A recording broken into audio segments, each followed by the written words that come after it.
ఫిలిప్పీలకు రాసిన పత్రిక 3వ అధ్యాయము 4వ వచనం నుండి మనము చదువుకున్నాం. అపోస్తలుడైన పౌలు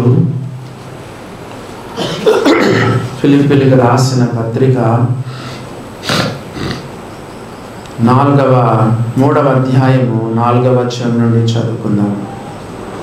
కావలయునంటే నేను శరీరమును ఆస్పదము చేసుకొనవచ్చును, మరి ఎవడైనను శరీరమును ఆస్పదము చేసుకొన తలచిన ఎడల నేను మరి ఎక్కువగా చేసుకొనవచ్చును. మనం చదివిన వాక్యాన్ని, చదవబోతున్న వాక్యాలను దేవుడు మన కొరకై దీవించును గాక. మనం చాలా రోజుల నుంచి ఫిలిప్పీలకు రాసిన పత్రికను మనం చదువుతూ వస్తున్నాం.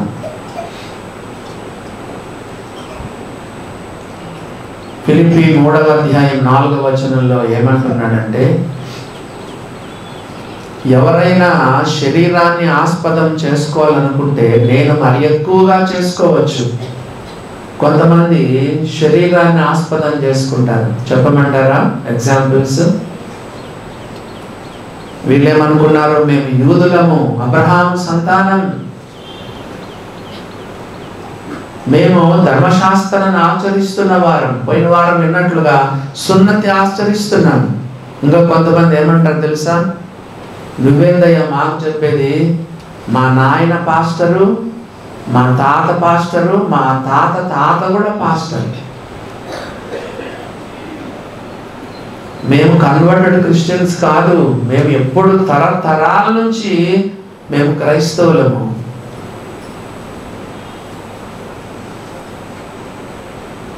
తమకున్న ఆధిక్యతలన్నీ, శరీరరీతిగా ఉన్న ఆధిక్యతలన్నీ చెప్పుకుంటారు.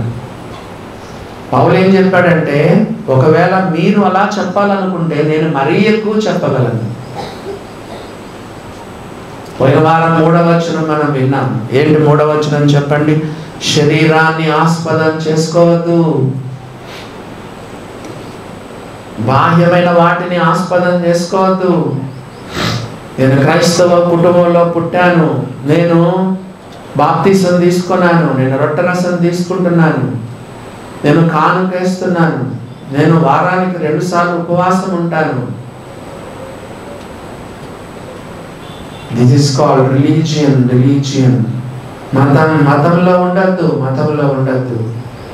పౌలు చెప్పాడు 3వ వచనంలో, శరీరమును ఆస్పదము చేసుకొనక దేవుని ఆత్మ వలన ఆరాధించుచు క్రీస్తు యేసునందు అతిశయపడుచున్న మనమే సున్నతి ఆచరించువారు. పోయిన వారం మనం విన్నాం.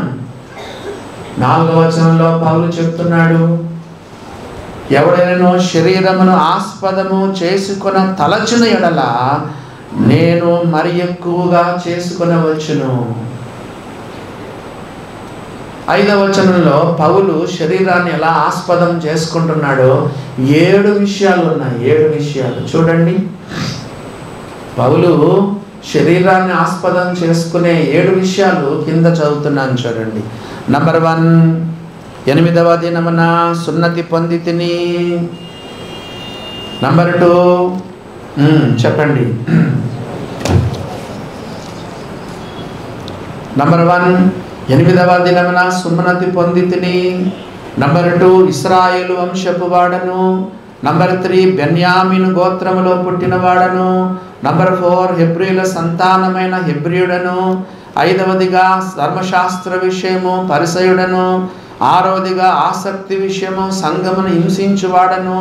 7వదిగా ధర్మశాస్త్రము వల్ల నీతి విషయమై అనింద్యుడనై ఉన్నాను. పౌలుకు శరీరానుసారంగా చెప్పుకోగలిగిన 7 ఆధిక్యతలు ఉన్నాయి. 7 రకాలుగా శరీరాన్ని ఆస్పదం చేసుకోవచ్చు.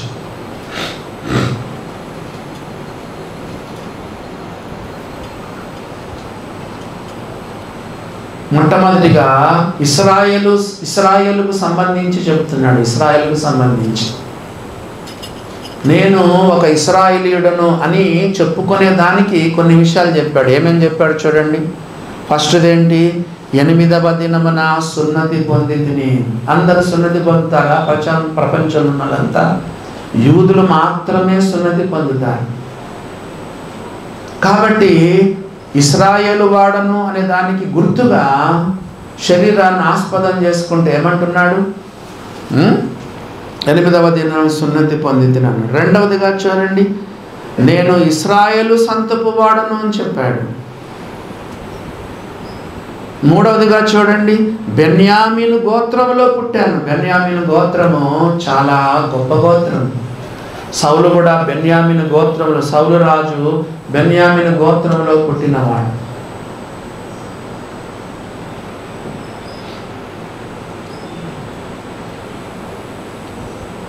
యాకోబుకు చాలా ప్రియమైన కుమారులు యోసేపు, బెన్యామీలు యాకోబుకు చాలా ప్రియమైన వారు. అలాంటి గొప్ప గోత్రంలో పుట్టినవాడు ఎవరు? ఈ యొక్క సౌలు లేదా ఈ పౌలు. అంత మాత్రం కాకుండా చూడండి, బెన్యామీను హెబ్రీల సంతానమైన హెబ్రీయుడనై తాను హెబ్రీయుడని చెప్పుకుంటా ఉన్నాడు. హెబ్రీయులు అంటే దాటుకున్నవారు, అసలైన ఇశ్రాయేలీలు వీళ్ళు. కాబట్టి 4 కూడా దేశానికి సంబంధించి, నేను ఇశ్రాయేలు పౌరుడను అని చెప్పుకోవడానికి 4 విషయాలు చెప్పాడు. వరుసగా చెప్పండి. నేను యూదుడను అని చెప్పడానికి 4 సంగతులు చెప్పాడు. నంబర్ 1, 8వ దినం సున్నతి పొందితిని. రెండవదిగా ఇశ్రాయేలు వంశపు వాడను. మూడవదిగా బెన్యామీను గోత్రంలో పుట్టినవాడను. మరి 4వదిగా హెబ్రీల సంతానమైన హెబ్రీయుడనని 4 విషయాలు చెప్పాడు. ఏ సందర్భముగా? నేను యూదుడను, ఇశ్రాయేలీయుడను అనే దానికి గుర్తుగా 4 విషయాలు చెప్పాడు. నెక్స్ట్ చూడండి, ధర్మశాస్త్రం గురించి చెప్తున్నాడు. ధర్మశాస్త్ర విషయము పరిసయ్యుడను. ధర్మశాస్త్ర విషయము పరిసయ్యుడు. పరిసయ్యులు ఎంత నిష్ఠగా ఉంటారో తెలుసా? ఒకసారి పరిసయ్యుడు వెళ్ళి ఏం ప్రార్థన చేశాడు? ఎవరికన్నా గుర్తుందా? లూకాసు వార్త 18వ అధ్యాయంలో, నేను జారుల్లాగా లేను, చోరుల్లాగా లేను, ఈ సుంకర్లాగా నేను లేను, వారానికి 2 సార్లు ఉపవాసం ఉంటాను,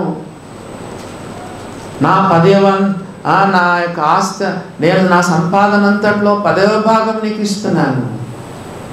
ధర్మశాస్త్ర విషయం చూస్తే పరిసయ్యుడు ఫారిసీ చాలా బాహ్యంగా బాగా నిష్ఠగా ఉంటారు, బాహ్యంగా నిజాయితీగా ఉంటారు, చాలా స్ట్రిక్ట్గా ఉంటారు. ధర్మశాస్త్రం విషయమై పరిసయ్యుడు. ధర్మశాస్త్రం గురించి ఇంకో మాట కూడా చెప్పాడు. చూడండి, 7వది 6వది పక్కన పెట్టండి. 7వది చూడండి, 5వ వచనంలో ఏముంది? ధర్మశాస్త్ర పేజీ తిప్పితే ఏముంది?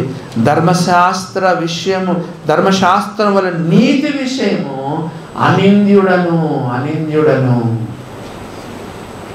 ధర్మశాస్త్ర విషయములో చెప్పండి, పౌలును అసలు అట్లా చూపడానికి కూడా లేదు, అట్లా ఏదైనా నిందమోపడానికి కూడా లేదు. అంత స్ట్రిక్ట్గా నిష్ఠగా జీవించేవాడు.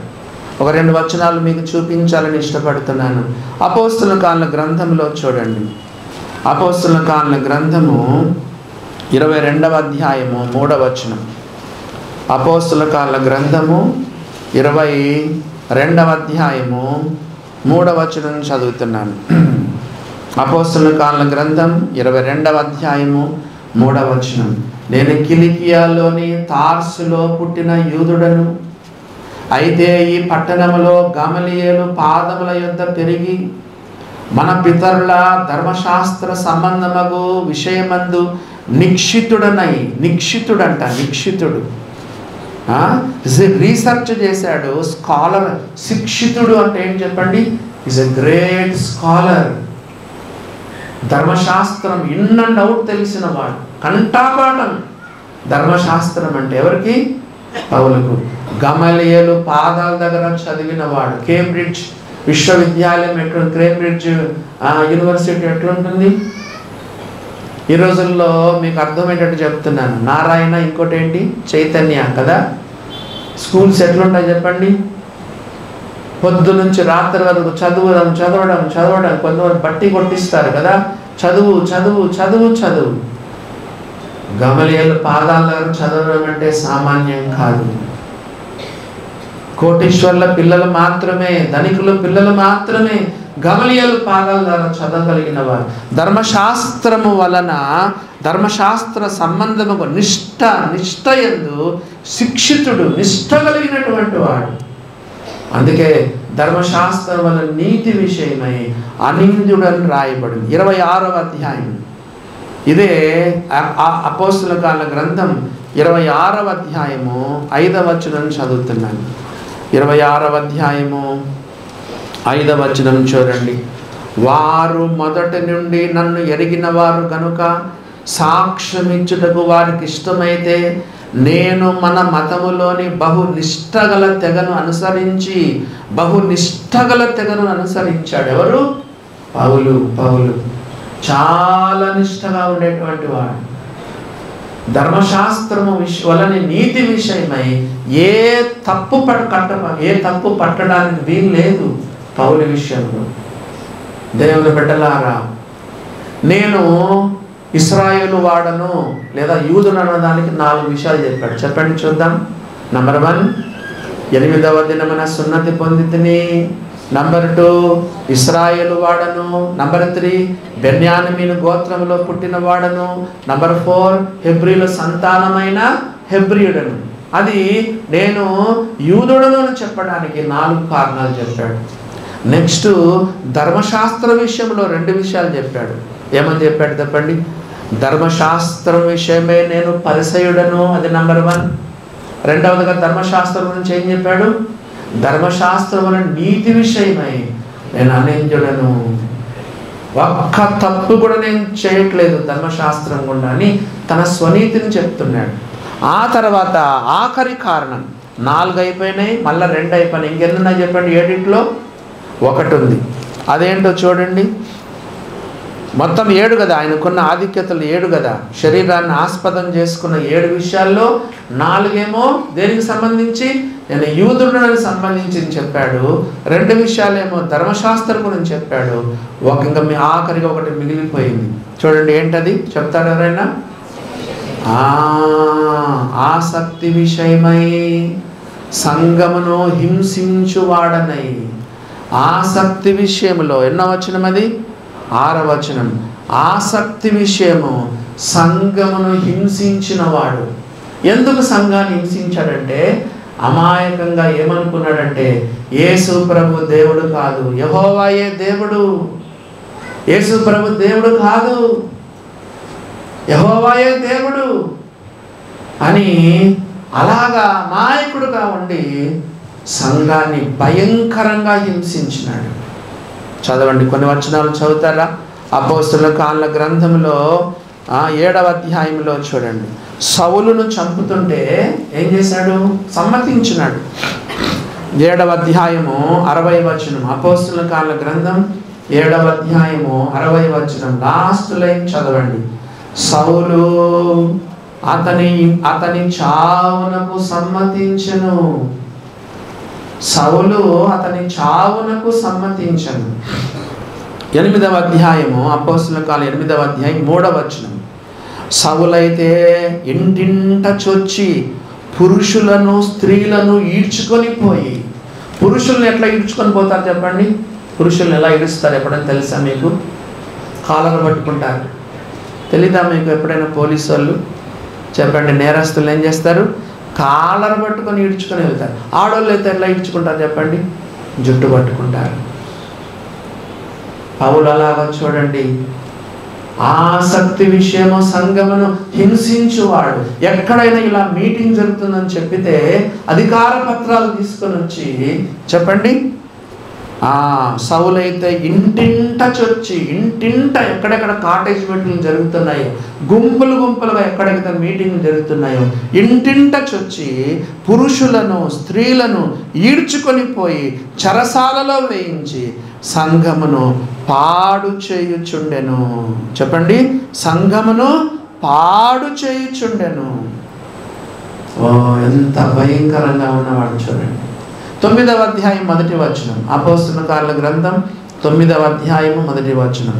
సౌలు ఇంకనూ ప్రభు యొక్క శిష్యులను బెదిరించుటయు.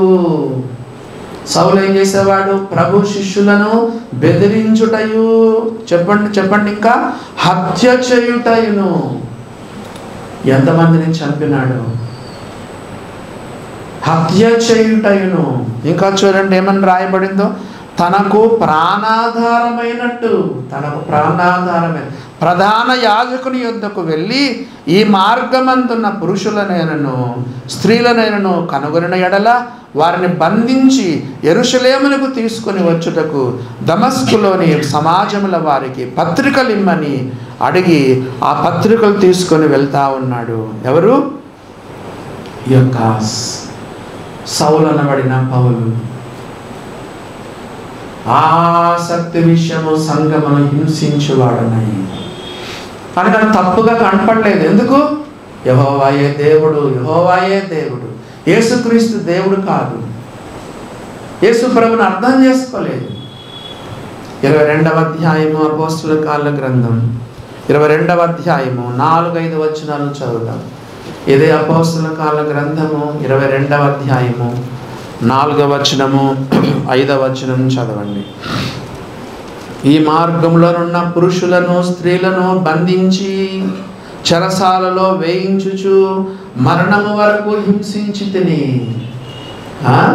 మరణము వరకు హింసించి తిని. ఇందును గూర్చి ప్రధాన యాజకుడును పెద్దలందరూ నాకు సాక్షులై ఉన్నారు. నేను వారి వలన సహోదరుల యొద్దకు పత్రికలు తీసుకొని దమస్కులోని వారిని కూడా బంధించి దండించుటకై యెరూషలేమునకు తేవాలని అక్కడికి వెళ్ళి తిని. సామాన్యుడు కాదు ఈ యొక్క సౌలు. అపోస్తలుల కార్యాల గ్రంథం 26వ అధ్యాయము 10వ వచనం 11వ వచనం. అపోస్తలుల కార్యాల గ్రంథము 26వ అధ్యాయము 10వ వచనము 11వ వచనం చూడండి. 9వ వచనం కూడా చదువుదాం. అపోస్తలుల కార్యాల గ్రంథం 26వ అధ్యాయం 9వ వచనం నుండి. నజరేయుడైన యేసు నామమునకు విరోధముగా అనేక కార్యములు చేయవలనని నేను అనుకొంటిని. యెరూషలేములో నేను అలాగు చేసి తిని. నేను ప్రధాన యాజకుల వలన అధికారము పొంది పరిశుద్ధులను అనేకులను చెరసాలలో వేసి వారిని చంపినప్పుడు సమ్మతించి తిని. మరియు వారి మీద మిక్కిలి 12వ వచనం 11వ వచనం అనేక పర్యాయములు సమాజ మందిరములన్నిటిలో వారిని దండించి వారు దేవదూషణ చేయనట్లు బలవంత పెట్ట చూచితిని. మరియు వారి మీద మిక్కిలి క్రోధము గలవాడనై ఇతర పట్టణములకు వెళ్ళి వారిని హింసించుచుంటిని. చూసారా, ఇది కరెక్ట్ అనుకున్నాడు ఆయన. కరెక్ట్, ఇదంతా కరెక్ట్. యేసుక్రీస్తు ఎవరు? అసలు సంఘం ఏంటి? ఆయన నమ్ముకోవడం ఏంటి? యెహోవాయే దేవుడు, యెహోవాయే దేవుడు. ఆసక్తి విషయము సంఘమును హింసించువాడు. తిమోతికి రాసినటువంటి మొదటి పత్రిక 1వ అధ్యాయం చూడండి. తిమోతికి రాసినటువంటి మొదటి పత్రిక 1వ అధ్యాయము 12వ వచనం. 1 తిమోతి 1st చాప్టర్ వర్స్ 12. పూర్వము దూషకుడను హింసకుడను హానికరుడు. వెరీ వెరీ డేంజరస్ ఫెలో కదా. పూర్వము దూషకుడను హింసకుడను హానికరుడను అని పౌలు తన గురించి సాక్ష్యం చెప్తున్నాడు. ఓ దేవుని బిడ్డలారా గమనించండి. పౌలు అన్నాడు, నాకు ఇన్ని ఆధిక్యతలు ఉన్నాయి, 7 ఆధిక్యతలు ఉన్నాయని చెప్పాడు. 7 సంపూర్ణ సంఖ్య 7తో ముగించినాడు. ఆఖరిది ఏంటంటే ఆసక్తి విషయము సంఘము హింసించేవాడని. నేను కరెక్ట్ కరెక్ట్ కరెక్ట్ అనుకున్నాడు. ఓల్డ్ టెస్టిమెంట్ ప్రకారంగా నేను కరెక్ట్ అనుకున్నాడు. చెప్పండి, వరుసగా చెప్పండి. నేను యూదులను ఇశ్రాయేలు వాడనకు 4 సంగతులు చెప్పాడు. నెంబర్ 1, 8వ దినమున సున్నతి పొందితిని. 2వదిగా ఇశ్రాయేలు వంశపు వాడను. 3వదిగా బెన్యామీను గోత్రములో పుట్టాను. 4వదిగా హెబ్రీలో సంతానమైన హెబ్రీయుడను. అది 4. చెప్పండి, 4 కూడా నేను యూదుడును అనే దాని గురించి ఆధిక్యతలు చెప్పుకున్నాడు. ఈ ధర్మశాస్త్రం గురించి 2 ఆధిక్యతలు చెప్పుకున్నాడు. ధర్మశాస్త్రం విషయమై నేను పరిసయ్యుడను. ఇంకొకటి ధర్మశాస్త్రముల నీతి విషయమై నేను అనంత్యుడను. 6 అయిపోయినాయి. ఆఖరిగా 7వదిగా సంఘం విషయమై కదా ఏమన్నాడు? ఆసక్తి విషయమై సంఘమును హింసించువాడనని 7 ఆధిక్యతలు చెప్తాను. మరి నాతో ఎవరైనా పోటీ పడతారా? పోటీ పడండి. ఫిలిప్పీలకు రాస్తూ చెప్తున్నాడు, దుర్బోధలకు రాస్తున్నాడు. ధర్మశాస్త్రం అనుసరించాలి, సున్నతిని ఆచరించాలని చెప్పే వాళ్ళకు ఛాలెంజ్ చేస్తున్నాడు. నాకంటే మీకు గొప్ప ఆధిక్యతలు ఉన్నాయా? మీరు ఎవరైనా శరీరాన్ని ఆస్పదం చేసుకోవాలనుకుంటే నేను మరి ఎక్కువగా ఆస్పదం చేసుకోగలను అని చెప్పి తన యొక్క సంగతి అంతా చెప్పుకుంటూ వచ్చినాడు. తిరిగి మనం ఫిలిప్పీలకు రాసిన పత్రిక వెళ్దాం. చూడండి 3వ అధ్యాయము. ఇప్పుడు 7వ వచనం చదువుదాం. 7వ వచనం చదువుదాం. ఇప్పుడు చూడండి. అయినను ఏవేవి నాకు లాభకరములై ఉండెనో వాటిని క్రీస్తు నిమిత్తము నష్టముగా ఎంచుకొంటిని. నీకు క్రీస్తు కావాలంటే ఇవన్నీ వదిలేసేయాలి. నేను పాస్టర్ని, నేను పాస్టర్ కొడుకుని, తరతరాలుగా మేము క్రైస్తవులము, ప్రతిరోజు గంట సేపు ప్రార్థన చేస్తున్నాను, రోజుకు 10 అధ్యాయాలు బైబిల్ చదువుతాను, చర్చికి నేను కంపల్సరిగా వస్తాను, నేను రొట్టె రసం తీసుకుంటాను, కానుకలేస్తాను. ఇవన్నీ కూడా రిలీజియన్. ఇది అవసరం కాదని నేను చెప్పను. This all call religion. Paul చెప్తున్నాడు, నాకు ఏమేమి లాభకరంగా ఉన్నాయో అవన్నీ కూడా క్రీస్తు నిమిత్తము నేను నష్టముగా ఎంచుకొనుచున్నానని, నష్టముగా ఎంచుకొంటిని అని చెప్పాడు. 8వ వచనం. నిశ్చయముగా నా ప్రభు అయిన యేసు క్రీస్తును గూర్చిన అతి శ్రేష్టమైన జ్ఞానము నిమిత్తము సమస్తమును నష్టముగా ఎంచుకొనుచున్నాను. క్రీస్తును సంపాదించుకొని ధర్మశాస్త్రం వల్ల నా నీతిని కాదు. ఇదంతా ఏంటంటే ధర్మశాస్త్రం వల్ల వచ్చిన స్వనీతి. పైన 7 చెప్పాను కదా, ఏంటి చెప్పండి? ధర్మశాస్త్రం వలన స్వనీతి అంటే ధర్మశాస్త్రం వల్ల నా నీతి కాదు, ఆ స్వనీతి కాదు. ఈ 7 విషయాలు కూడా ధర్మశాస్త్రం వలన స్వనీతి. పోయిన వారం కూడా చెప్పాను, అన్నా నేను 3 గంటలు ఏడ్చి ఏడ్చి ఏడ్చి ఏడ్చి ప్రార్థన చేస్తే దేవుడు నాకు రక్షణ ఇచ్చాడన్నా. నో. బిఎస్కే రాజన్న పొద్దున ప్రభు బలలో చెప్తే ఏమని చెప్పారు? మన నీతి క్రియలన్నీ ఆయన దృష్టిలో మురికి గుడ్డలు.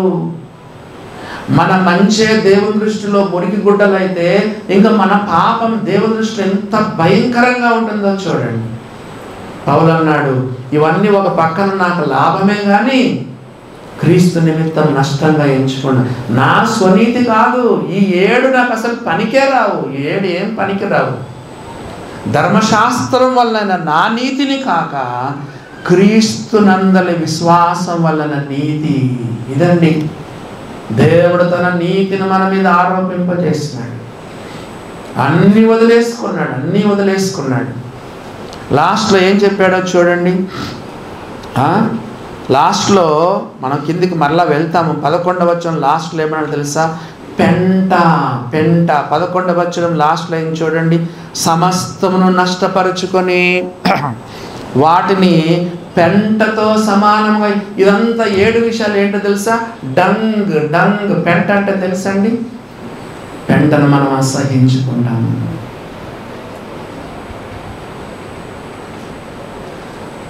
యేసు ప్రభు లేనప్పుడు అంతా నేను ఇది, నేను అది, నేను ఇది, నేను అది అని చెప్పుకుంటాం. క్రీస్తు దగ్గరికి వచ్చే లోపల ఏమవుతుంది తెలుసా? అదంతా ఒక పెంట. 7 విషయాలు కూడా పెంటే. డంగ్, గార్బేజ్, చెత్త, చెదారం. చూసారా? మన స్వనీతి దేవుని దగ్గర అస్సలు పనికిరాదు. దేవుని బిడ్డలారా గమనించినారా? మన స్వనీతి అస్సలు దేవుని సన్నిధిలో పనికిరాదు. మన స్వనీతి, మన నీతి క్రియలని దేవుని దృష్టిలో మురికి గుడ్డల్లాగా. ఇంగ్లీష్ బైబిల్లో ఏముందో చూసుకోండి. దేవుని బిడ్డలారా చాలా అసహ్యమైనటువంటి, దేవుని దృష్టిలో మన నీతి క్రియలు అసహ్యంగా కనిపిస్తూ ఉన్నాయి. విశ్వాసం వల్ల దేవుడు అనుగ్రహించు నీతి. గమనించినారా దేవుని బిడ్డలారా? పౌలు చెప్తున్నాడు, ఇవన్నీ నాకు లాభమే, ఒక రకంగా లాభమే. కానీ నాకు ఏవేవి 7వ వచనంలో ఏవేవి నాకు లాభకరంలో ఉన్నాయో వాటిని క్రీస్తు నిమిత్తము నష్టముగా ఎంచుకున్నాను.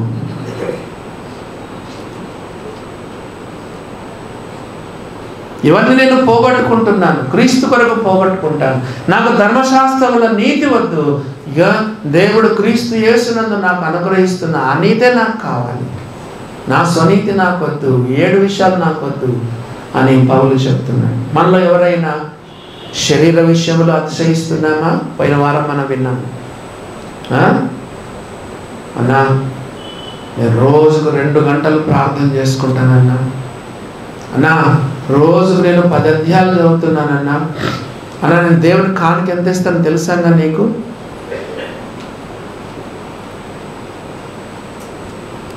అన్నా 53 ఆదివారాల్లో ఒక్క ఆదివారం కూడా నేను మిస్ కాలేదన్నా.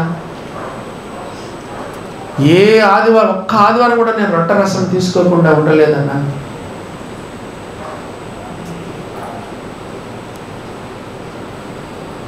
ఇవన్నీ మంచిదే.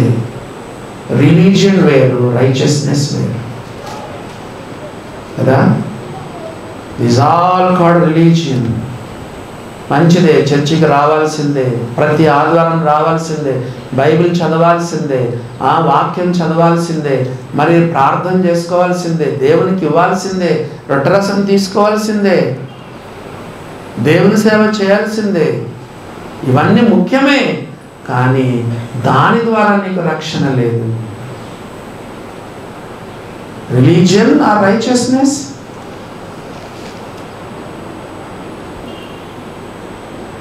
పౌలు చెప్పాడు, ఇదంతా కాదు, విశ్వాసం వల్ల క్రీస్తు యేసునందు దేవుడు అనుగ్రహించు నీతి. నాకేవేవి లాభకరమై ఉన్నాయో అవన్నీ నేను క్రీస్తు నిమిత్తము నష్టంగా ఎంచుకొనుచున్నాను అని చెప్తూ ఏమన్నాడు? 9వ వచనం చూడండి, క్రీస్తును సంపాదించుకున్నాను. ఇంకో విషయం చెప్పమంటారా? తాను ఎంత పోగొట్టుకున్నాడో అంతకంటే ఎక్కువ సంపాదించుకున్నాడు. 9వ వచనం చదవండి, 9వ వచనం చదవండి. నేను క్రీస్తు కోసం పోగొట్టుకున్నాను, కానీ 9వ వచనంలో ఏమైనా చెప్పండి, క్రీస్తును సంపాదించుకున్నాను, క్రీస్తును సంపాదించుకున్నాను. మీకు ప్రశ్న అడుగుతున్నాను, పౌలు పోగొట్టుకుంది ఎక్కువనా సంపాదించుకుంది ఎక్కువనా? చెప్పండి. తాను యేసుక్రీస్తు కొరకు ఎంతో పోగొట్టుకున్నాడు, కానీ తాను పోగొట్టుకున్నది కొంచెము, పొందుకున్నది సంపాదించుకుంది చాలా. ఎందుకు? క్రీస్తును మనం సంపాదించుకుంటే, కొలస్సీలకు రాసిన పత్రికలో రాయబడింది ఏంటంటే, బుద్ధి జ్ఞాన సర్వ సంపదలు క్రీస్తులో మన గుప్తములై. చూసారా దేవుని బిడ్డలారా, నువ్వు యేసుక్రీస్తు కొరకు కొన్ని త్యాగాలు చేస్తే కదా, నువ్వు పోగొట్టుకుంది కొంచెం, పొందుకుంది ఎక్కువ. ఒకసారి నేను మీకు చర్చిలో చెప్తూ, ఆరాధనలో అత్యున్నతమైన స్థానం ఏంటో తెలుసా? వర్షిప్లో హైయెస్ట్ లెవెల్ ఏంటో చెప్పమంటారా? 73వ కీర్తన 25వ వచనం. కీర్తనల గ్రంథము 73వ కీర్తన, ఆరాధనలో ఉన్నతమైన అనుభవం. ఈ అనుభవంలోకి నేను రావాలి, మీరు రావాలి. 73వ కీర్తన 25వ వచనం చూడండి. కీర్తనల గ్రంథం 73వ కీర్తన 25వ వచనం.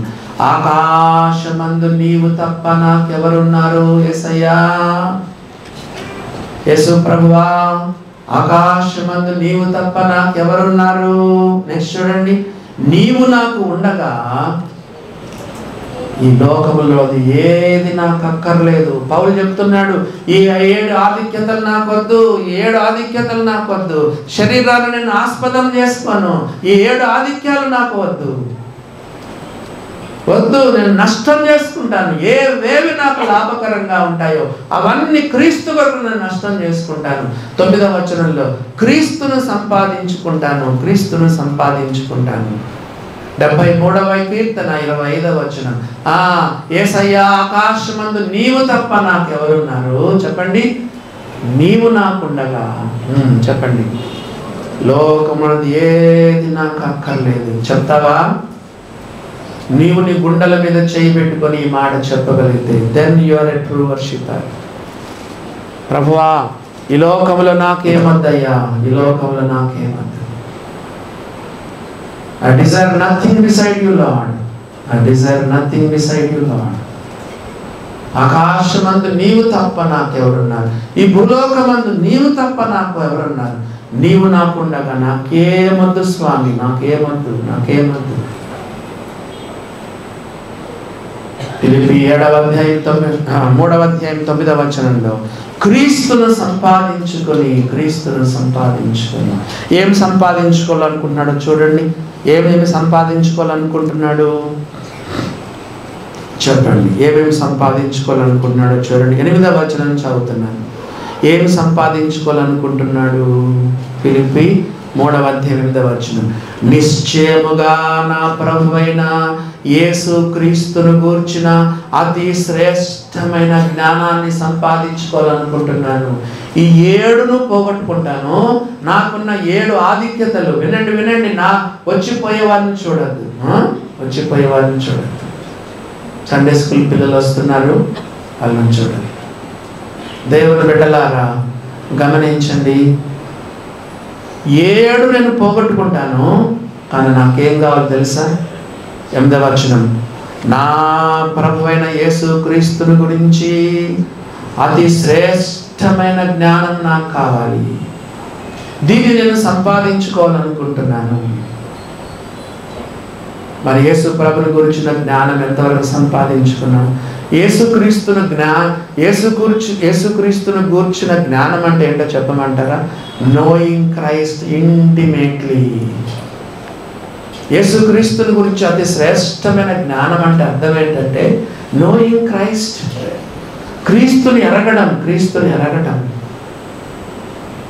యోహాను సువార్త 17వ అధ్యాయంలో యేసుక్రీస్తు ప్రార్థన చేస్తే ఏం చెప్పాడు చెప్పండి? ఎవరని చెప్తారా? యేసు ప్రభు యోహాను సువార్త 17వ అధ్యాయంలో ప్రార్థన చేస్తూ 3వ వచనంలో ఏమన్నాడు? తండ్రి, అద్వితీయ సత్యదేవుడైన నిన్నును నీవు పంపిన యేసుక్రీస్తును ఎరుగుటయే నిత్య జీవం. ఎటర్నల్ లైఫ్ అంటే ఏంటో తెలుసా? Knowing Christ, knowing Jesus. నా ప్రభువైన యేసుక్రీస్తుని గురించి అతి శ్రేష్టమైన జ్ఞానం, అతి శ్రేష్టమైన జ్ఞానం. 7ని పోగొట్టుకున్నాడు, నష్టంగా ఎంచుకున్నాడు, కానీ 1ని సంపాదించుకోవాలనుకున్నాడు. ఏంటది? నా ప్రభువైన యేసుక్రీస్తుని గురించిన జ్ఞానం. I want to know him intimately. I want to know Christ intimately. Yesu ప్రభుతో నేను దగ్గరగా ఉండాలనుకుంటున్నాను. ఇంకా ఇంకా ఇంకా ఇంకా ఇంకా ఇంకా నేను ఆయన తెలుసుకోవాలి. ఆయన హృదయానికి నేను దగ్గరగా ఉండాలి, ఆయన రొమ్ముకు నేను దగ్గరగా ఉండాలి. చూసారా దేవుని బిడ్డలారా? తనకున్న ఆధిక్యతలన్నీ పోగొట్టుకున్నాడు, అన్నిటినీ నష్టపరుచుకున్నాడు. నా ప్రభువైన యేసుక్రీస్తుని గురించిన అతి శ్రేష్టమైన జ్ఞానం నాకు కావాలనుకున్నాడు. రెండవదిగా చూడండి, రెండవదిగా ఇంకేం నష్టపరుచుకోవడం కాకుండా ఇంకేం సంపాదించుకోవాలనుకున్నాడు? మొట్టమొదటేమో ప్రభువైన యేసుక్రీస్తుని గురించిన జ్ఞానము సంపాదించుకోవాలనుకున్నాడు. 9వ వచనంలో చూడండి, 9వ వచనం 2వ లైను. ధర్మశాస్త్రము మూలమైన నా నీతిని కాక క్రీస్తునందలి విశ్వాసం వలన నీతిని, అనగా విశ్వాసమును బట్టి దేవుడు అనుగ్రహించు నీతి గలవాడనై.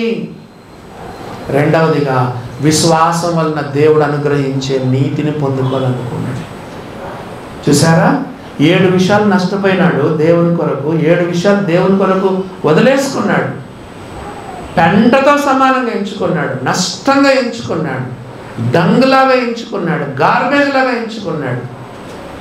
కానీ నా ప్రభువైన యేసుక్రీస్తుని గూర్చిన జ్ఞానం సంపాదించుకుంటాను. ఒక వాక్యం చెప్పడం మర్చిపోయాను. హోషేయ గ్రంథం చూడండి. యేసు ప్రభుని గూర్చిన జ్ఞానం అంటే హోషేయ గ్రంథంలో ఒక మాట మనం చదువుదాం. హోషేయ గ్రంథము 6వ అధ్యాయము 3వ వచనం. హోషేయ 6వ అధ్యాయం 3వ వచనం. యెహోవాను గూర్చిన జ్ఞానము సంపాదించుకొందము రండి. యెహోవాను గూర్చిన జ్ఞానము సంపాదించుకొనుటకు ఆయన్ను అనుసరించదము రండి. చెప్పండి. యెహోవాను గూర్చిన జ్ఞానము సంపాదించుకొందము రండి. యెహోవాను గూర్చిన జ్ఞానము సంపాదించుకొనుటకు ఆయనను అనుసరించుదము రండి. 7 విషయాలు పోగొట్టుకున్నాడు, నష్టపరుచుకున్నాడు. యేసు ప్రభుని గురించిన అతి శ్రేష్టమైన జ్ఞానం పొందు. రెండవదిగా విశ్వాసం వలన దేవుడు అనుగ్రహించు నీతిని పొందు. స్వనీతి కాదు, స్వనీతి కాదు. స్వనీతి అంటే చెప్తారా? మళ్ళీ రిపీట్ చేస్తారా? స్వనీతి అంటే ఏం చెప్పండి? నేను ఏడ్చి ప్రార్థన చేస్తే రక్షణ పొందాను. నో. 10 అధ్యాయాలు బైబిల్ చదువుతున్నాను. నో. రోజుకు 2 గంటలు 3 గంటలు ఎంతసేపు ప్రార్థన చేస్తానని తెలుసన్నా? నో. నేను బాప్తిసం తీసుకున్నానన్న మంచిదే, దాని ద్వారా నీకు రక్షణ లేదు. నో. విశ్వాసం ద్వారా కృపచేతనే రక్షణ పొందినాం. అది మీ వల్ల కలిగినది కాదు, కృప వల్ల. అది మరి విశ్వాసం ద్వారా కృపచేతనే రక్షణ పొందినారు, అది క్రియల వల్ల కలిగినది కాదు. దాన ధర్మాలు చేస్తున్నానన్నా, బీదలకు సహాయం చేస్తున్నానన్నా, రొట్టరసం తీసుకున్నానన్నా, దేవుని కానుక ఇస్తున్నానన్నా, నో. విశ్వాసం వల్ల దేవుడు అనుగ్రహించు నీతి గలవాడని. స్వనీతి కాదు, స్వనీతి కాదు. తన స్వనీతికి సంబంధించి 7 విషయాలు చెప్పాడు, అవి ఏవి పనికి రాలేదు. రెండవదిగా మనం చూస్తున్నాం, విశ్వాసం వలన దేవుడు అనుగ్రహించు నీతి గలవాడని. మరి ఇక్కడ చాలామంది చేరొచ్చినారు. మరి ఈ నీతిని పొందుకున్నావా? నీ స్వనీతి పనికిరాదు. నీ సొంత భక్తి, నీతి, మంచితనం.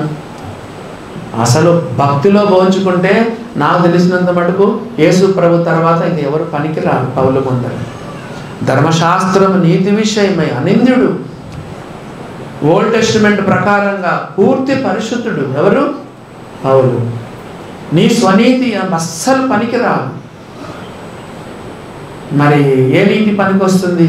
విశ్వాసం ద్వారా క్రీస్తు యేసునందు దేవుడు అనుగ్రహించు నీతి. ఇంగ్లీష్ బైబిల్లో ఇంప్యూటెడ్. అబ్రహాము దేవుని నమ్మెను, అది అతనికి దేవుడు నీతిగా ఎంచెను. ఎప్పుడైతే యేసుక్రీస్తుని నమ్ముకుంటావో, యేసు ప్రభువా నేను పాపిని, నా కొరకు నువ్వు ఈ లోకానికి వచ్చావు, నా పాపములన్నీ సిలువలో భరించావు, రక్తం కార్చావు, మరణించినావు, తిరిగి లేచినావు, పాపిని నన్ను కరుణించు, నీ రక్తంతో నన్ను కడుగు, నా హృదయంలోకి రా, నీ బిడ్డగా నన్ను స్వీకరించని ఎప్పుడైతే విశ్వాసంతో కన్నీటితో నువ్వు ఆయన ప్రార్థన చేస్తావో, అప్పుడు దేవుడు తన నీతిని నీ మీద ఆరోపింపజేస్తాడు. దేవుడు తన నీతిని నీ మీద ఆరోపింపజేసి నేను నీతిమంతుడని పేరు పెడతాడు, పరిశుద్ధుడని పేరు పెడతాడు. వాడు నమ్ముకున్నావా? రక్షణ పొందావా? విశ్వాసం ద్వారా దేవుడు అనుగ్రహించు నీతిని పొందుకున్నావా? నీ స్వనీతి పైన నువ్వు ఆధారపడుతున్నావా?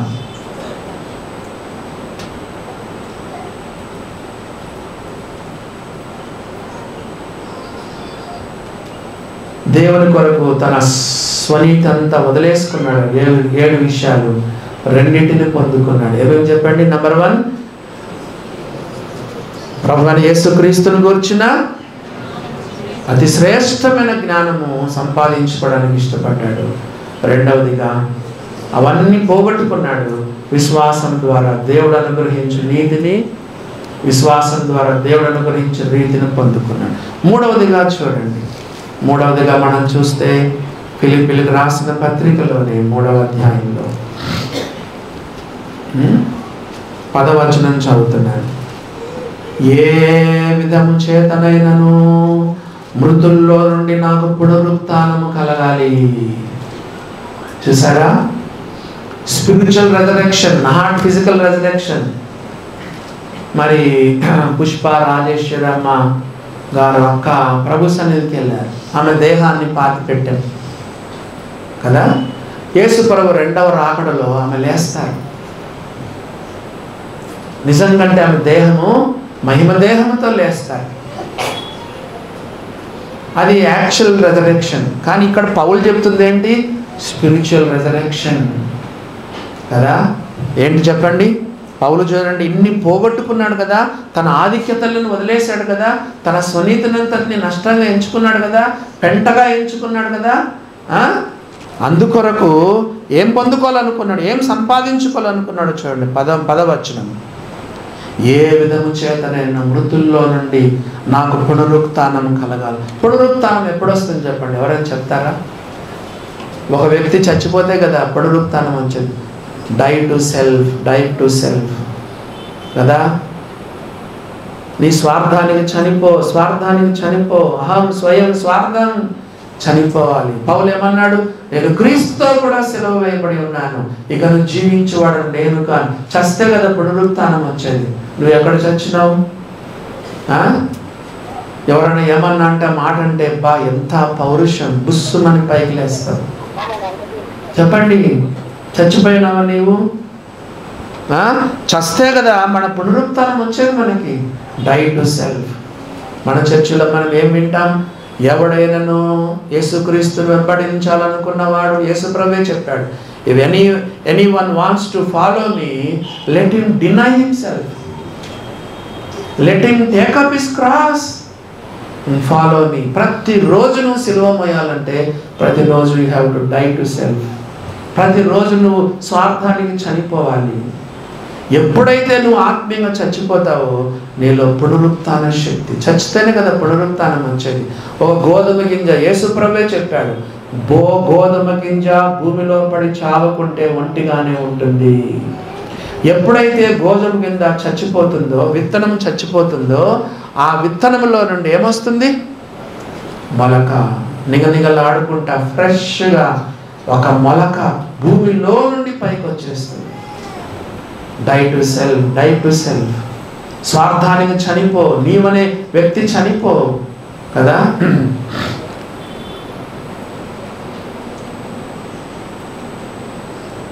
క్రిస్టియన్ అనే పదానికి ఎవరైనా అర్థం చెప్తారా? చెప్పండి చూద్దాం. స్పెల్లింగ్ చెప్పండి. CHRISTIAN కదా. CHRIST, Christ. ఇంకా ఏం మిగిలినాయి చెప్పండి?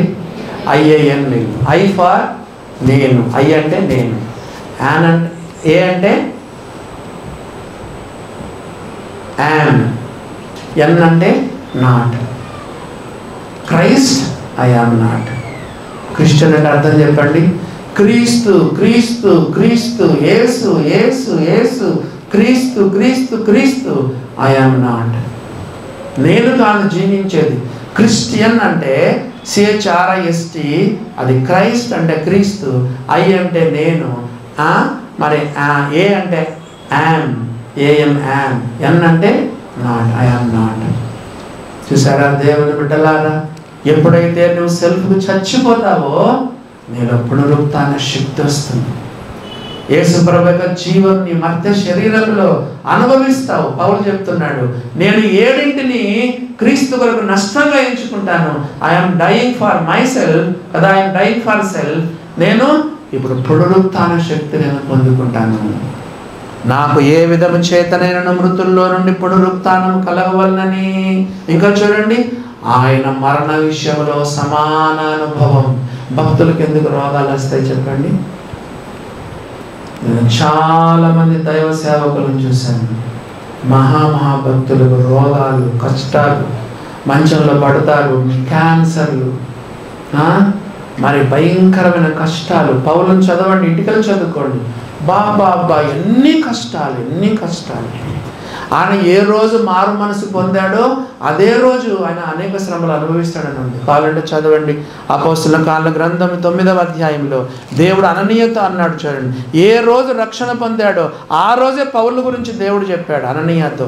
అపోస్తలుల కార్యాల గ్రంథం 9వ అధ్యాయములో చూడండి 16వ వచనం. అపోస్తలుల కార్యాల గ్రంథం 9వ అధ్యాయం 16వ వచనం. అననీయ సౌలు గురించి అనుమానం పడినప్పుడు దేవుడు అననీయతో ఏం చెప్పాడు? అపోస్తలుల కార్యాల 9:16, ఇతడు అనగా సౌలు అనగా పౌలు నా నామము కొరకు ఎన్ని శ్రమలను అనుభవింపవలెనో నేను ఇతనికి చూపుదును. తను ఏ రోజు రక్షణ పొందాడో అదే రోజు దేవుడు అననీయతో పౌలు గురించి చెప్పాడు. అనేక శ్రమలు అనుభవిస్తాడు పౌలు చెప్తున్నాడు, నేను ఈ 7 దేవుని కొరకు నష్టపోయాను కాబట్టి నేను ఆయన పునరుత్థాన బలాన్ని సంపాదించుకోవాలి.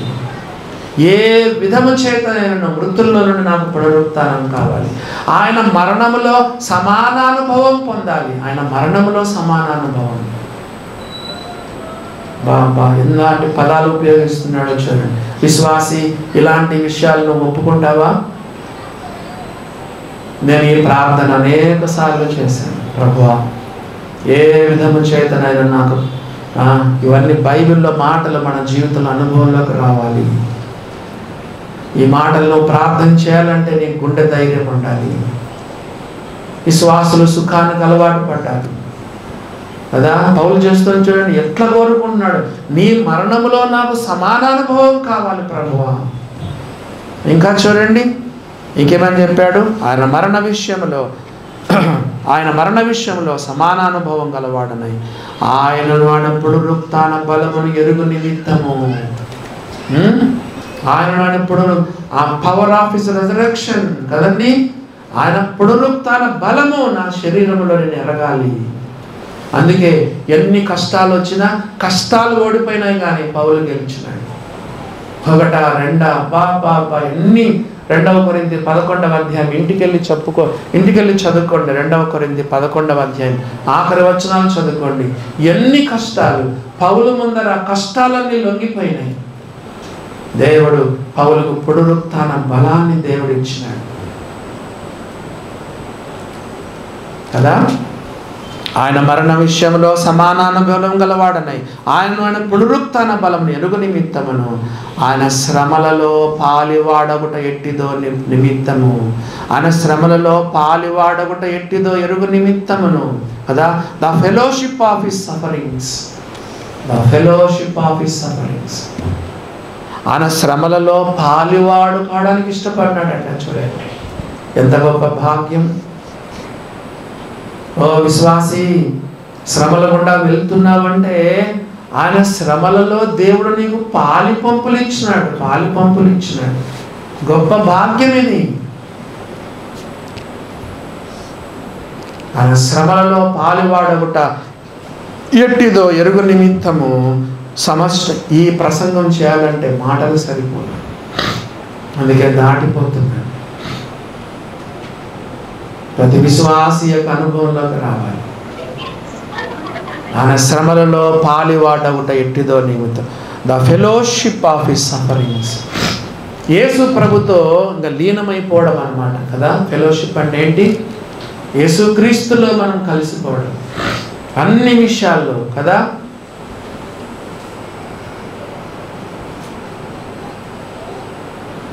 మృతుల్లో నుండి పునరుత్థానం, ఆయన మరణ విషయంలో సమానానుభవం, ఆయనను ఎరగాలి, ఆయన పునరుత్థాన బలాన్ని ఎరగాలి, ఆయన శ్రమలలో పాల్గొనడం ఎట్టితో ఎరగాలి అనుకొని ఎరుగు నిమిత్తము సమస్తము నష్టపరుచుకొని దాని పెంటతో సమానంగా ఎంచుకొనిచున్నాను. ఈ consider them all as a dung. పెంట తన స్వనీతంతా పెంట. దేనికి పనికిరాదు పెంట. పైన అన్నాడు నేను నష్టంగా ఎంచుకొనుచున్నాను పైన చెప్పాడు. కిందికి వచ్చే లోపల ఏమన్నాడు చెప్పండి? నేను పెంటతో సమానంగా ఎంచుకొని ఉంచున్నాను అని చెప్పాడు. నష్టం అని ఎన్నిసార్లు చెప్పాడు చెప్పండి? 7వ వచనం. ఏవేవి నాకు లాభకరమై ఉండెనో వాటిని క్రీస్తు నిమిత్తము నష్టముగా ఎంచుకోండి ఒకసారి. 8వ వచనంలో నిశ్చయముగా నా ప్రభువైన యేసుక్రీస్తును అతి శ్రేష్టమైన జ్ఞానం నిమిత్తమై సమస్తమును నష్టంగా ఎంచుకొని వచ్చిన. ఎన్నిసార్లు అయింది? 2 సార్లు అయింది. 3వసారి చూడండి 11వ వచనం లాస్ట్ లైను. ఆయన శ్రమలలో పాలివాడవుట ఎట్టిదో ఎరుగు నిమిత్తమును సమస్తమును నష్టపరచుకుని. 3 సార్లు చెప్పాడు నష్టపరచుకొని. చిన్న ప్రశ్న, యేసు ప్రభువుని నమ్ముకున్నావుగా? బాప్తీసం తీసుకున్నావుగా, ఏం నష్టపోయినావు చెప్పండి? ఏం త్యాగం చేసావు దేవుని కోసం? అన్యాయమైన సంపాదన వదిలిపెట్టవు, దొంగ లెక్కలు దొంగ రాతలు మానవు, గవర్నమెంట్కు ట్యాక్స్ కట్టవు. చెప్పండి. నోరా మారలేదు, నడక మారలేదు, పడక మారలేదు, పాత స్నేహాలు వదులుకోలేకపోతున్నావు. దేవుని కొరకు ఏం నష్టపోయినావు? ఏం త్యాగం చేసినావు చెప్పండి? ఏం నష్టపోయినావు? ఆర్థికంగా నష్టపోయినావా? యేసు ప్రభువుని నమ్ముకోకముందు లంచాలు తీసుకున్నావు. యేసు ప్రభువుకు లంచం మానేయాలి కదా, అన్యాయం మానేయాలి కదా. చాలా నీకు డబ్బులు కష్టమవుతుంది. నిజమైన మార్పు చెప్పమంటారా? జక్కయ్య మారినప్పుడు, ప్రభువా ఎవరి దగ్గరైనా అన్యాయంగా నేను ఏమైనా తీసుకుని ఉంటే 4 గంటలు చెల్లిస్తాను, నా ఆస్తిలో సగం బీదలకు ఇస్తానని చెప్పాడు. మార్పు అంటే అది. దేవుని కొరకు ఏమి నువ్వు నష్టపోతున్నావు చెప్పండి? దేవుని బిడ్డలారా, ఉత్తుత్తగా మారొద్దు, పై రక్షణ పొందొద్దు, నకిలీ రక్షణ పొందొద్దు. దేవుని కొరకు ఇలాంటి గొప్ప మార్పు మనం కలిగి జీవించాం. స్వనీతి దేనికి పనికిరాదన్నా, నేను నమ్ముకున్నానన్నా సంతోషం, బాప్తీసం తీసుకోనన్నా సంతోషం, చర్చికి వస్తున్నానన్నా సంతోషం, మరి అడ్రస్ని తీసుకున్నా సంతోషం, సేవ చేస్తున్నా సంతోషం, రోజు 10 అధ్యాయాలు చదువుతున్నా సంతోషం, రోజు గంట సేపు 2 గంటలు చేస్తానన్న ప్రాణ సంతోషం. Is all called religion. దేవుడు క్రీస్తు యేసునందు అనుగ్రహించుచున్న నీతిని పొందుకున్నావా? Religion versus righteousness. మతములో ఉండద్దు, క్రీస్తును నీ జీవితంలో అనుభవించు, ఆయనలో లీనమైపోవు. పౌలు చెప్పిన అనుభవంలోకి రా. ఏ విధము చేత నేను మృతుల్లో నుండి నాకు పునరుత్థానం కావాలి. అంత మాత్రం కాకుండా ఆయన మరణ విషయంలో సమానానుభవం కావాలి. ఆయన నాడు పునరుత్థాన బలాన్ని నేను ఎరగాలి.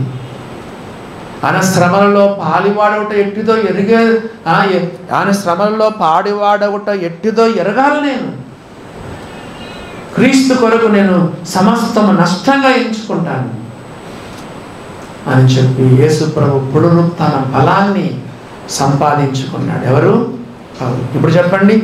తాను పోగొట్టుకుంది, నష్టపరుచుకుంది కొంచెం, తాను సంపాదించుకుంది ఎక్కువ. మళ్ళా చెప్తున్నాను, దేవుని కొరకు ఆయన త్యాగం చేసింది తన యొక్క శరీర సంబంధమైన ఆధిక్యతలు, స్వనీతి అవన్నీ కూడా పోగొట్టుకుంది కొంచెము, ఆ తర్వాత తాను పొందుకుంది చాలా ఎక్కువ. ఏమేమి పొందుకున్నాడు చెప్పండి? చెప్పండి. నా ప్రభువైన యేసుక్రీస్తుని గురించిన అతి శ్రేష్టమైన జ్ఞానం పొందుకున్నాడు. నంబర్ 2 ఇంకేం చెప్పాడు చెప్పండి? విశ్వాసం వలన దేవుడు అనుగ్రహించిన నీతిని పొందుకున్నాడు. నంబర్ 3 కదా, పునరుత్థాన బలాన్ని పొందుకొని ఆయనలో పాలివాడైపోయినాడు. యేసుక్రీస్తులో పాలే. ఆయన శ్రమలలో కానీ కదా, ఇంకా అన్నిట్లో కూడా యేసు ప్రభుతో పాటు పాలువాడైపోయినాడు. ఎంత గొప్ప భాగ్యం. లాస్ట్కి వచ్చే లోపల ఏమన్నాడు తెలుసా? ఇప్పుడు 3:19 చదువుకుందాం చూడండి. 3:9 చదువుకుందాం. లాస్ట్కి వచ్చే లోపల ఎవరిని సంపాదించుకున్నాడో చూడండి. ఫిలిప్పీలకు రాసిన పత్రిక 3వ అధ్యాయం 9వ వచనం చదువు. లాస్ట్కి ఎవరిని సంపాదించుకున్నాడు? 3:9 క్రీస్తును సంపాదించుకొని, క్రీస్తును సంపాదించుకొని. ఈ రోజుల్లో కొంతమంది సంపాదనలో పడ్డారు. క్రీస్తును సంపాదించుకున్నావా దేవుని బిడ్డలారా? ఆదికాండము 11వ అధ్యాయం. ఆదికాండము 11వ అధ్యాయము.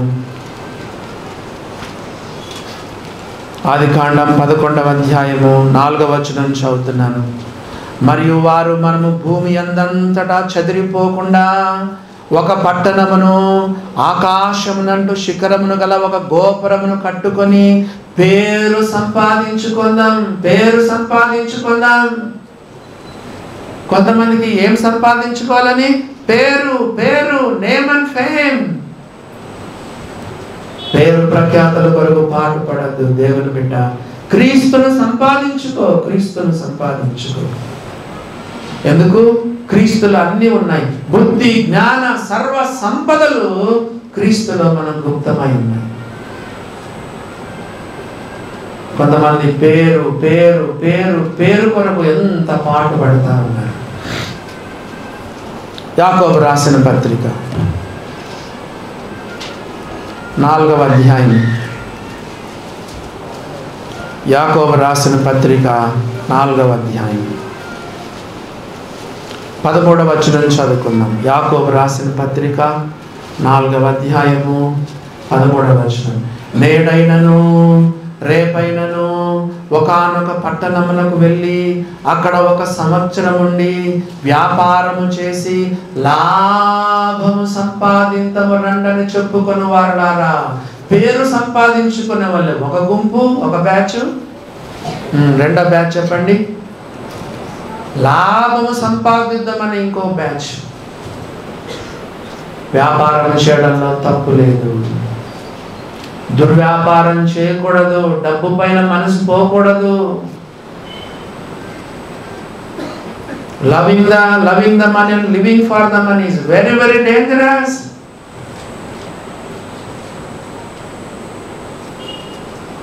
రేపు కానీ నేడు కానీ రేపు కానీ ఒక పట్టణానికి వెళ్ళి అక్కడ 1 సంవత్సరం ఉండి 1 సంవత్సరానికి ప్లాన్ చేస్తున్నాడు. కొండ మీద ప్రసంగంలో యేసు ప్రభు చెప్పాడు, రేపటి దినముల గురించి మీరు చింతించద్దు, ఏనాటికి నాటికి చాలు. 14వ వచనం, రేపేమి సంభవించునో మీకు తెలియదు. దేవుని బిడ్డలారా జ్ఞాపకం చేసుకోండి.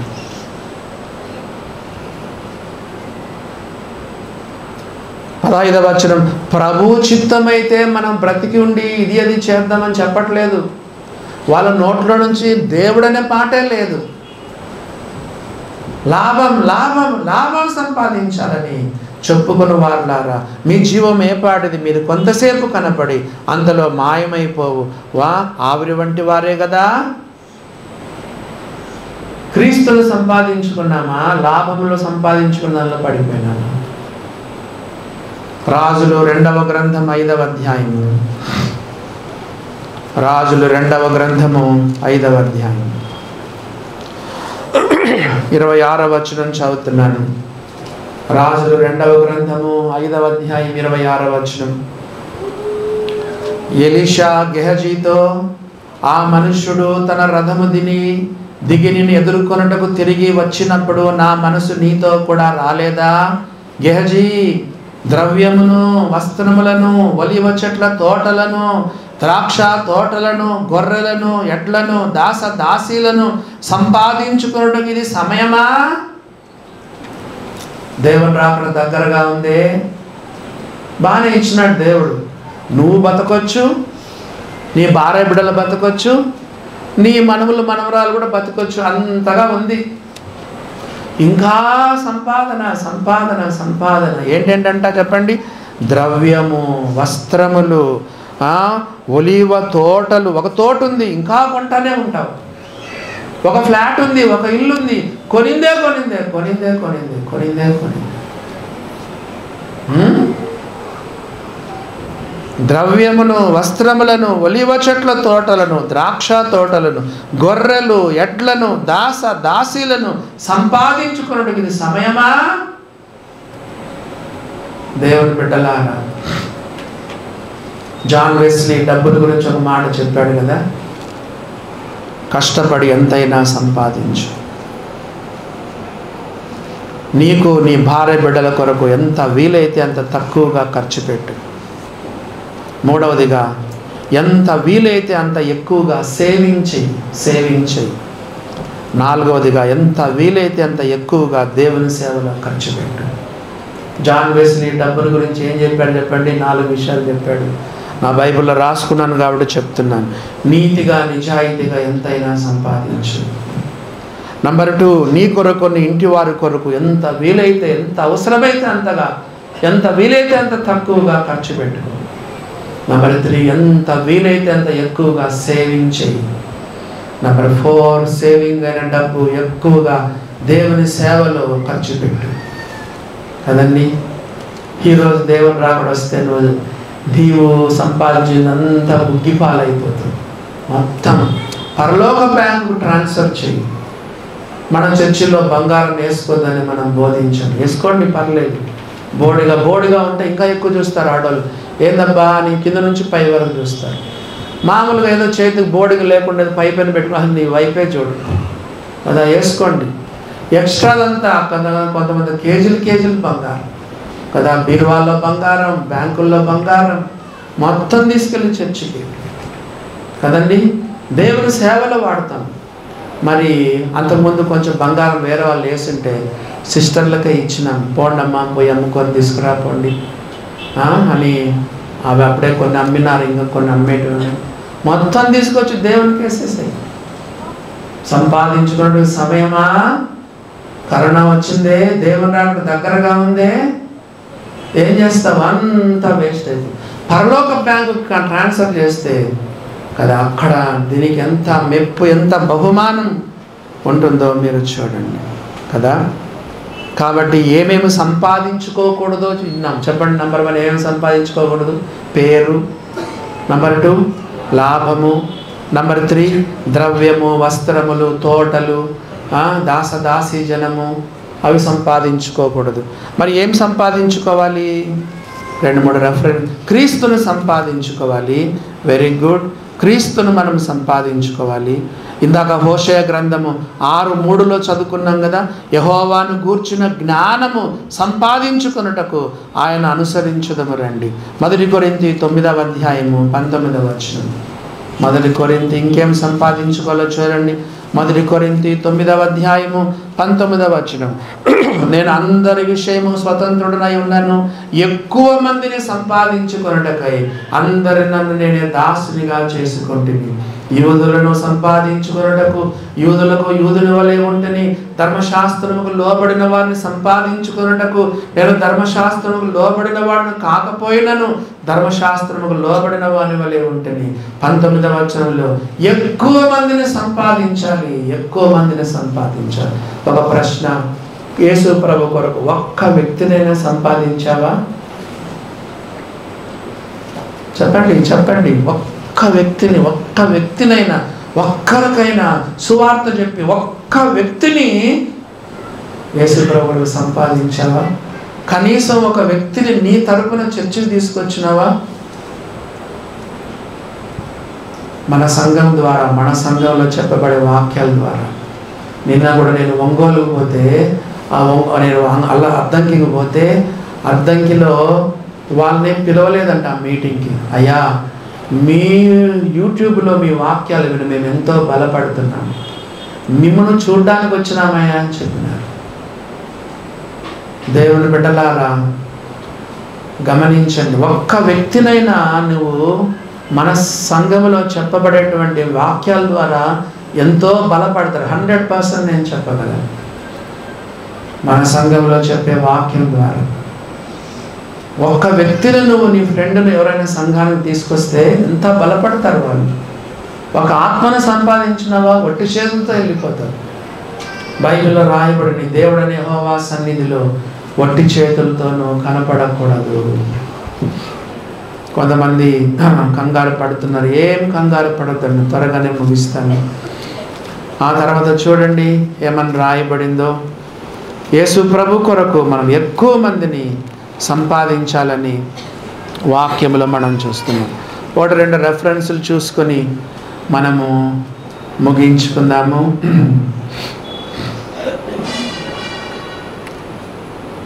తిమోతికి రాసిన మొదటి పత్రిక 6వ అధ్యాయము 11వ వచనం చదువుకొని ప్రార్థన చేసుకున్నాము.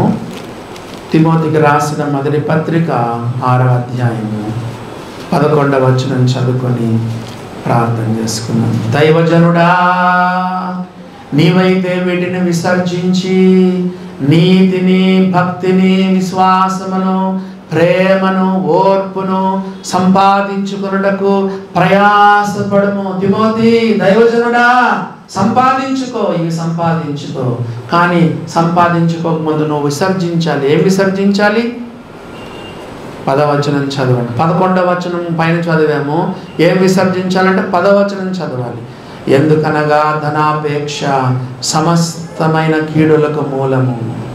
Love of the money is the root cause of all evil.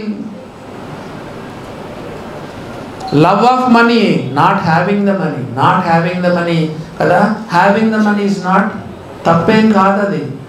Loving the money అనేది తప్పు, హ్యావింగ్ ద మనీ అనేది తప్పు కాదు. దేవుడు నీకు మంచి ఉద్యోగం ఇచ్చుంటే, మంచి జాబ్ ఇచ్చుంటే, నీ పితరులు డబ్బులు ఇచ్చుంటే పెట్టుకో, పర్లేదు. Not having the money but loving the money is the root cause of all evil కదా. Love of the money and longing for the money and living for the money. ఎందుకనగా ధనాపేక్ష సమస్తమైన కీళ్లకు మూలము. కొందరు దాన్ని ఆశించి విశ్వాసం నుండి, డబ్బు ఎక్కువైతే విశ్వాసం నుండి తొలగిపోతావు. డబ్బు ఎక్కువైందనుకో, నీకు విశ్వాసం దేవుని పైన ఉండదు, డబ్బు పైన ఉంటుంది. డబ్బు డబ్బు డబ్బు డబ్బు, జాగ్రత్త. విశ్వాసం నుండి తొలగిపోయి నానా బాధలతో తమ్మును తామే పొడుచుకొనిరి. ఇంకా అత్యాశ అయిపోతుందండి. కొంతమంది అత్యాశ అయిపోయి ఈ బ్యాంకులలోను ఆ బ్యాంకులలోను అన్ని తీసుకుంటారు, ఇదైపోతారు. నిండా అక్కడ ఉంది భాష, బైబిల్ భాష, మునిగిపోతారు కదండి. ఏముంది? 9వ వచనం చూడండి. ధనవంతులగుటకు అపేక్షించువారు శోధనలోను ఉరిలోను అనేక అవివేకయుక్తములైన హానికరములు అనేక దురాశల్లోనూ పడుదురు. అటువి మనుషులు నష్టంలోను నాశంలోను ముంచివేయును. మునిగిపోతాము, జాగ్రత్త. దైవజనుడా, నీవైతే వీటిని విసర్జించి ఏం చేయాలి? సంపాదన చేసుకో. ఏ సంపాదన? క్రీస్తును సంపాదించుకో. ఆ తర్వాత నీతిని, చెప్పండి, భక్తిని. అమ్మా అయ్యా, భక్తిని సంపాదించుకున్నావా? నీతిని భక్తి ఉందా అసలు? నీతిని అసలు భక్తి ఉందా నీకు? నీతిని, భక్తిని, విశ్వాసమును, ఓర్పును, ప్రేమను, ఓర్పును ఉందా? ఓర్పు ఉందా? ప్రేమ సంపాదించుకున్నావా? ఓర్పును సంపాదించుకుంటున్నావా? సాత్వికం. భర్త ఒక మాట అంటే అమ్మమ్మమ్మో బుస్సలు లేస్తారు సిస్టర్లు. సాత్వికం ఉందా? చెప్పండి. భార్య ఏదైనా ఎప్పుడైనా అంటే ఓర్చుకోగలుగుతున్నావా? కొన్నిసార్లు భర్తలు కూడా ఓర్చుకోవాలి. సాత్వికం, దీనత్వం, తగ్గింపు సంపాదించుకో. తిమోతి, ప్రయాసపడు. కానీ ముఖ్య సందేశం ఏంటో తెలుసా? క్రీస్తును సంపాదించుకుని. ఎంత మంచి మాట అండి. క్రీస్తును సంపాదించుకొని. నా సంపాదనంతా క్రీస్తే, నా సర్వమంతా క్రీస్తే. బుద్ధి జ్ఞాన సర్వ సంపదలు క్రీస్తులో గుప్తమైన. అలాగా పౌల్లాగా క్రీస్తును సంపాదించుకొని ఆత్మీయ జీవితంలో ముందుకు కొనసాగాలి. దేవుడు తన కృప మనడల విస్తరింప చేయును గాక.